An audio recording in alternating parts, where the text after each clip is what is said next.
This is the LAPD Architects video blog. There are lots of other types of construction methods and I know a lot of people come to talk to me and say, well, what should I use? Which one is most appropriate? What would our answer be to that? You've got to balance cost against quality and against time. So that's the triangle that you're always trying to balance. Now, we can make assessments of particular construction methods. For instance, SIP is very fast, but it might cost too much. Okay. Cavity wall construction is cheap and it takes a long time to go up, and the quality is okay. So it's always a balance against those three parameters.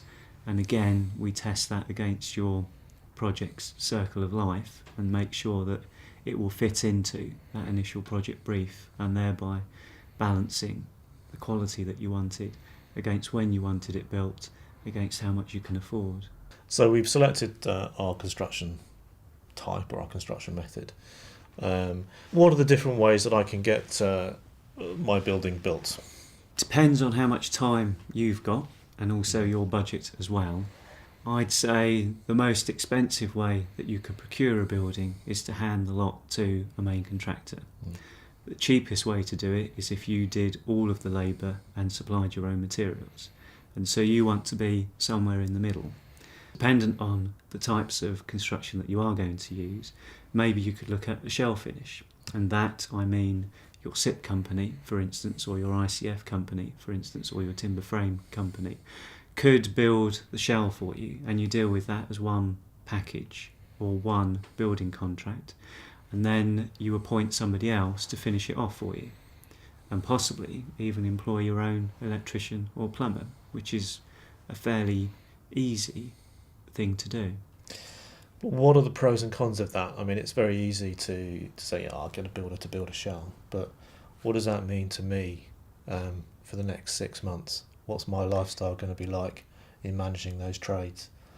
That's exactly it. You need to invest some time into doing it. The benefit, obviously, of handing it all over to a main contractor is that it's their responsibility. If you break it down, your involvement in it, time-wise, goes up, but the cost should, in theory, come down. So, again, it's a balance between how much time you can devote to it and what your budget is. And with each of these appointments that I make to a builder or a carpenter or a kitchen fitter, how can I guarantee that what I'm paying for I'm going to get? You need a good architect. So, for instance, with LAPD Architects, we produce a robust construction package for the entire building. Now, that is used for each contractor or carpenter or whoever to put their price forward. And if it's on the drawings, it's in their price.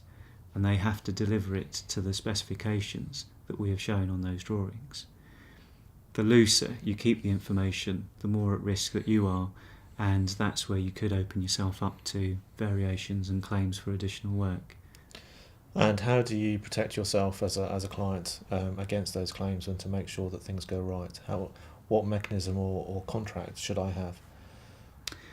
There's various contracts that you can use. If you appointed it to a main contractor, we often use JCT contracts, and that refers to all of the drawings, all of the specifications, and a fixed price, and also a timeline for that project as well. And therefore everything should be done for that price as is shown on those drawings. Okay.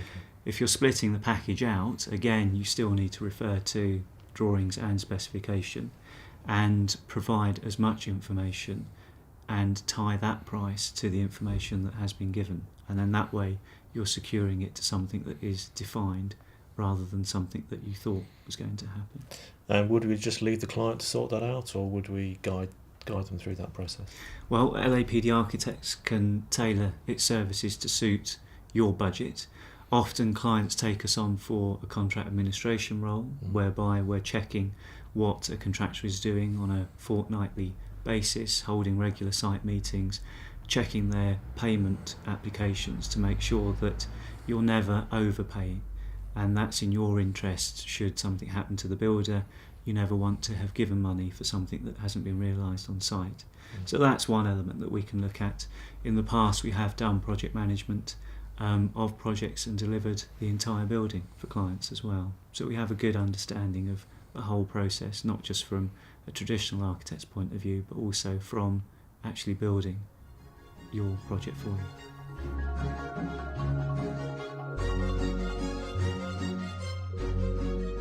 Whatever the size of your project, we can provide an answer. LAPD Architects. Design for living.